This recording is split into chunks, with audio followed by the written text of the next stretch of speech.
Ya pemirsa, saat ini saya sudah bersama salah seorang pengelola agrowisata di Kabupaten Keburaya bersama Bapak Priyono. Halo Bapak. Halo, selamat pagi. Ya, bisa dijelaskan sedikit ini mengenai agrowisata ini seperti apa? Nah, ini kita kembangkan agrowisata ya. Ini terutama untuk tanaman jambu kristal. Kenapa sih jambu kristal? Apa hubungannya dengan pariwisata? Karena jambu kristal ini 6 bulan berbuah dan buahnya sepanjang tahun ada. Setiap hari ada. Jadi manakala kita ada pengunjung datang setiap hari, otomatis akan ada buahnya terus. Jadi yang kita kejar ada kontinuitas. Terus jambu kristal ini kan kelebihannya dia simpannya lama, buahnya enak, gak ada bijinya. Jadi harga jualnya juga bagus. Jadi ini alat kita juga untuk mendongkrak perekonomian masyarakat seperti itu. Kan nggak mungkin misalnya kita nanam buah-buahan yang konvensional ya, misalnya rambutan gitu kan. Nunggu setahun baru berbuah nih, ya kan? Kapan ini selama 11 bulan ini mau makan apa gitu loh. Tapi kalau jambu kristal kan setiap minggu kita bisa panen seperti itu. Artinya memang panennya bisa rutin, Bisa dan juga rutin. pengunjung juga setiap datang sini bisa ikut panen Iya, juga. betul gitu juga. Ya. Untuk saat ini bagaimana perkembangan agrowisata saat ini? Untuk dikatakan desa agrowisata sebenarnya belum sesempurna itu ya. Jadi kita baru sekarang ini yang kita bentuk adalah desa sentra buah. Nah, dari sentra buah sudah tercapai, baru kita akan ini melangkah ke tahap selanjutnya ke desa wisata buah. Dan ini sudah kita rintis dengan mengundang berbagai acaranya kantor, komunitas dan sebagainya untuk datang nengoklah ke desa Rasojaya 3 ini. Terusan nanti kita jual paketan, misalnya paket 50.000 udah plus makan siang sama petik buah. Dan alhamdulillah responnya bagus dan banyak yang kembali lagi lah seperti itu. Atau secara individu aja mereka setiap minggu di sini boleh dilihat kok ramai orang petik-petik buah gitu. Biasa hari-hari ramainya tuh di weekend atau hari biasa juga ramai, Pak? Weekend, hari Sabtu, Minggu banyak yang datang untuk dari kota. Mereka kan daripada beli di kota, di sini dengan harga idealnya lebih murah, juga buahnya segar. Dan kelebihannya lagi kayak di sini masyarakatnya tidak menggunakan pestisida yang berbahaya, tidak. Jadi menggunakan pestisida alami. Boleh dicek bahwa punya kita layak untuk aman konsumsi, sudah kita dapatkan Prima 3, artinya benar-benar layak tidak menggunakan zat yang berbahaya. Itu kelebihannya yang di sini. Oke, dasar dari ide agrowisata di sini seperti apa? Itu ide yang berkembang. Jadi ide sebelumnya adalah kita sebagai sentra penghasil buah, karena dulu kalau kita lihat Rasau ini kan amat sedih ya kita. Saya datang ke sini dulu awal-awal itu sering banjir, lahan pasang surut kan di sini. Nanam jagung banjir habis, nanam melon banjir habis. Lalu kita kan terpikir kenapa nggak tanam varietas lain sih yang bisa tahan air. Dan kita artinya kita banding-bandingkan, kita lihat, kita teliti, ternyata jambu kristal ini daya tahannya terhadap banjir dan lain sebagainya bagus. Makanya ini yang kita sosialisasikan ke masyarakat. Dulu kan diberi percontohan digawangi oleh alumni Stipar Yogyakarta, lalu di sana kita didik masyarakat. Akhirnya masyarakat mau menerima dan mau mengembangkan. Alhamdulillah sekarang ini sudah berhektar-hektar ya yang sudah ditanam, dan juga masyarakat luar sudah banyak yang tahu. Mereka datang-datang, ya itulah akhirnya mereka metik sendiri. Nah dari situlah, dari banyaknya tamu datang, mereka ingin metik bawa pulang gitu, baru tercetus sekarang melangkah ke selanjutnya, kita siapkan makan siang dan sebagainya, kita jual paketan seperti itu. Oke, tadi jelaskan bahwa akan menjadi sentra buah. Nah, buah apa saja sih yang bisa dikembangkan di Kalimantan Barat nih? Ini tergantung kesesuaian tempat tumbuh ya. Tentunya masing-masing daerah akan berbeda. Di Sintang dengan di sini yang topografinya tinggi rendah akan berbeda. Kalau yang di Rasau Jaya ini di tahun ini memang sudah berapa tahun ini konsentrasi ke jambu kristal. Berikutnya nanti kita bisa mengenal jambu mega merah sebagai jambu alternatif pengganti jambu kristal, karena terlalu banyak kan jambu kristal ini, kita takutkan nanti pasarnya akan stagnan gitu ya, atau bahkan turun. Makanya sudah kita siapkan jambu mega merah. Terus di sini juga kita sudah sosialisasi untuk menanam kelengkeng. Insya Allah tahun depan kita sudah bisa panen kelengkeng di Desa Rasojaya 3. Nah berikutnya juga sudah kita sosialisasi untuk penanaman cempedak king itu yang besar. Artinya semua varietas yang kita anjurkan, kita harapkan bisa mendongkrak perekonomian masyarakat. Perkebunan-perkebunan ini berbeda tempat atau akan disatukan nantinya? Kita akan fokus ke Desa Rasojaya 3 dulu. Artinya di sini bisa menjadi contoh dan inspirasi masyarakat lainnya. Masyarakat lain kita undang sini untuk belajar, akhirnya bisa mengembangkan ke daerah lain. Alhamdulillah sekarang kan berkat Rasojaya 3 ini desa-desa sekitar kayak Bintang Mas, terus Sungai Bulan dan lain sebagainya sudah ikut menanam ini. Sudah besar imbasnya. Ya, sejauh ini tantangan atau kesulitan yang dirasakan dalam mengembangkan agrowisata ini seperti apa, Pak? Kesulitannya menjaga kualitas buah terutama selain perawatan ya. Kalau perawatan saya pikir petani Rasojaya jangan diragukan untuk kemampuannya. Mereka ada ulat, ada apa, mereka bikin organik masih bisa termasuk pupuk. Tapi yang kadang bikin terutama harga ya Kak ya. Jadi kan jadi keprihatinan kita ini kadang-kadang harga bisa ada yang rendah 10.000, ada 15, ada yang 20. Nah itu harga itu tergantung dengan kualitas masing-masing petani. Kita harapkan petani itu bisa menjaga kualitas. Jadi begitu masuk ke Desa Rasojaya 3 nanti bisa dilihat bahwa bentuknya bagus-bagus, tidak ada ulatnya, terus kulitnya juga mulus seperti itu. Nah ini kan yang jadi keprihatinan kita dengan perawatan seadanya, yang penting laku dijual walaupun harga murah. Nah itu jadi masalah juga. Akhirnya kalau kualitas turun nanti takutnya banyak yang nggak mau datang kan gitu. Iya, lantas Gitu. peran pemerintah dalam mengembangkan agrowisata ini seperti apa sejauh ini yang dirasakan oleh para petani sendiri? Ya alhamdulillah selama ini pemerintah terutama di Kuburaya belum terasa. Artinya keterlibatan mereka di sini belum bisa kita rasakan. Tapi suatu kebanggaan bagi kita bahwa masyarakat Desa Rasojaya bisa bangkit, bisa menjadi sebesar ini dengan kemampuan mereka sendiri tanpa bantuan dari manapun. Itu bagi saya luar biasa dan tidak didapat di desa lain ya. Misalnya biasanya kalau kita berdasarkan bantuan gitu kan ramai sebentar, habis itu habis gitu kan. Tapi ini justru karena semangatnya dari diri mereka sendiri akhirnya bisa menjadi sebesar ini. Saya pikir itu malah jauh lebih bagus lah. Ya Pak, kita boleh sambil jalan lihat-lihat buah yang udah bisa dipanen mungkin ya? Oke, bisa kita lihat ini. Ya, Pak, ini kan bisa dikatakan usaha berkelompok begitu ya. Nah, lantas usaha atau pendekatan sosialisasi seperti apa yang diberikan oleh petani-petani sekitar ini? Jadi ini kebunnya itu milik pribadi. Oh, pribadi. Pribadi, walaupun mereka ada kelompok petaninya. Misalnya di sini kan ada Pak Said, mereka ada kelompok tani tersendiri ya, karena di desa pasti ada kelompok taninya. Jadi kita untuk pembinaan memang melalui kelompok-kelompok tani, tidak per individu. Jadi mereka kita kumpulkan berdasarkan kelompok tani, kita beri arahan, termasuk dari perawatan, pemupukan, pembungkusan dan lain sebagainya. Ya kita dampingi lah. Ya. Jadi petani itu sampai benar-benar berhasil lah seperti Ya, itu. pembinaannya diberikan secara berkelompok. Secara berkelompok. Namun untuk mengembangkannya itu secara individu. Iya, betul Oke, sekali. baik. Pak, saya mau tanya nih, sebenarnya manfaat dari pembungkusan ini untuk apa nih, Pak? Nah, di jambu kristal ini agak sedikit lebih sulit ya. Iya. Jadi pertama kita harus ada plastik di dalamnya ini, kita kasih kertas. Kertas ini adalah kertas untuk bungkus nasi itu loh Kak, yang dalamnya licin Iya, itu. iya, Nah, iya, jadi iya. bagian dalamnya yang licin itu kita taruh dalam. Iya. Nah, untuk kategori yang bisa dibungkus ada minimal sebesar 1.000 jari nih. Sebesar 1.000 jari bisa kita bungkus. Jadi kalau belum masih kecil gini belum bisa ya, Pak? Belum bisa, nanti rontok karena terlalu panas. Terlalu panas. Kalau udah sebesar ini emang sudah kuat. sudah kuat ya? Jadi tujuan kertas adalah menghindari paparan sinar matahari, mengurangi supaya nanti bentuk buahnya bisa mulus, bersih, juga besar.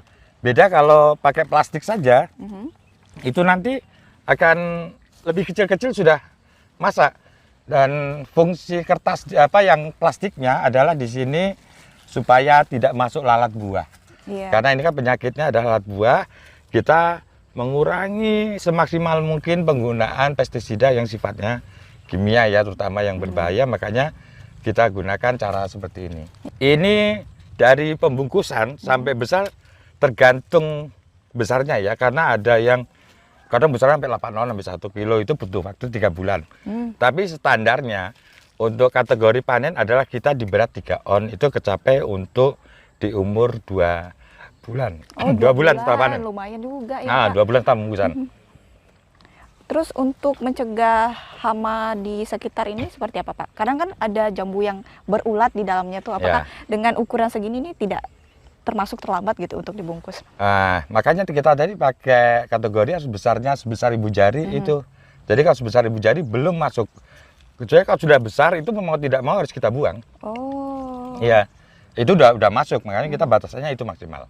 Segitu kita bungkus, insya Allah aman lah. Aman. Ini kan kalau dibungkus gini kan kadang nggak kelihatan ya, Pak. Nah, cara mengeceknya itu memang tergantung dari waktunya tadi atau bisa langsung dibuka atau seperti apa, Pak? Nanti untuk ngecek masaknya bisa kita lihat kan biasanya seperti ini. Oh iya. Nah, ini udah Udah agak kelihatan gitu ya, udah Pak? kelihatan nih. Ini kuning-kuning gini nih. Ini sudah bisa dipanen. dipanen. Apa mau dibuka Boleh? nih? Boleh. Boleh langsung cicipin ya, Pak? Boleh. Nah, ini kita buka ya. Wow. Sebenarnya kalau kita teknik panen itu kita gunakan gunting ya. Kita gunakan gunting, kita potong.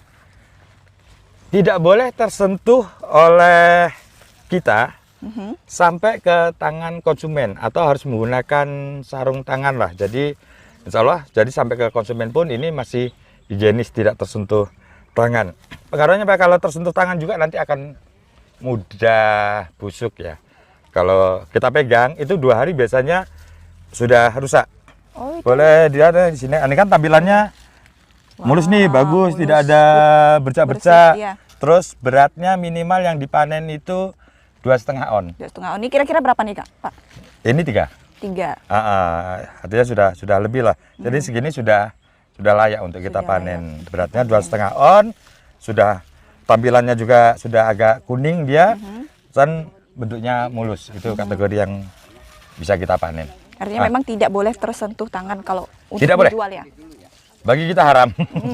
Artinya benar-benar dilarang untuk menyentuh buah hingga sampai ke konsumen. Dari sini mungkin nanti kita cuman lap aja, kita bersihkan, lalu kita bungkus pakai net foam ya, baru kita kirim ke kota. Ini biar tahannya aman. kira-kira berapa lama, Pak, kalau tidak tersentuh tangan nih?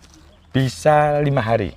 Bisa 5 hari. Iya, tapi kalau tersentuh itu 2 hari aja sudah rusak. Oh. Udah coklat-coklat kulitnya nanti. Pengiriman ke luar kota aman nih? Aman, bahkan kita sampai Sintang, sampai artinya sampai ke Putu Sibau segala kita sudah Sampai ke pernah Putu kirim. Sibau yang lumayan jauh gitu ya, Pak.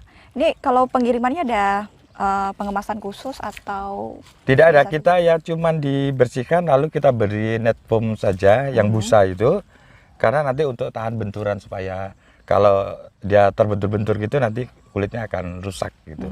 Pengiriman terjauh sejauh ini kemana, Pak? Ya kalau petani-petani di sini sih wajar, kadang-kadang ada yang minta kirim ke Jakarta, ke Jogja. Sampai ke luar pulau juga. Bahkan saya pribadi pernah kirim ke Jogja. Cuman melihat mereka, walaupun di sana banyak ya, tapi Iya. mereka kalau melihat jambu kristal kita itu gram gitu loh, bisa besar-besar gitu kan. Sedangkan di Jawa kan sulit kita temuin yang besarnya sampai 1 kilo. Padahal satu itu. jenis sama-sama Ya. jambu kristal gitu ya. Ini kehebatan kita Kalimantan itu ketersediaan air. Itu kan kita jarak 1 meter kita gali di sini aja sudah ada airnya. Iya. Jadi airnya cukup. Intensitas penyinaran juga kita kan 12 jam itu kan full. Jadi tanaman juga jauh lebih sehat, bagus. Termasuk buahnya lah besar. Kak, di sana ada yang lagi panen tuh kayaknya. Oh, iya. Coba kita lihat yuk. Oke, Kita boleh. tengok itu. Jadi kita bisa lihat langsung petaninya. Bagaimana cara panennya begini? Kalau tidak, tadi kan kita ngawur nih, main Iya. petik-petik aja. Main petik-petik Nah, aja. ini Oh, petani ini- profesional ini. Ini panen yang sebenarnya nih harus menggunakan apa nih? Nama alatnya apa nih, Pak? Gunting biasa? Gunting khusus tanaman ini. Jadi mereka buka intip untuk tingkat kematangan apa semua, kira-kira sempurna bagus, Iya. mereka panen. Tetap tidak boleh tersentuh tangan. Tetap tidak boleh itu. Nah, dari sini biasanya yang pedagang itu sudah mulai masuk ke sini.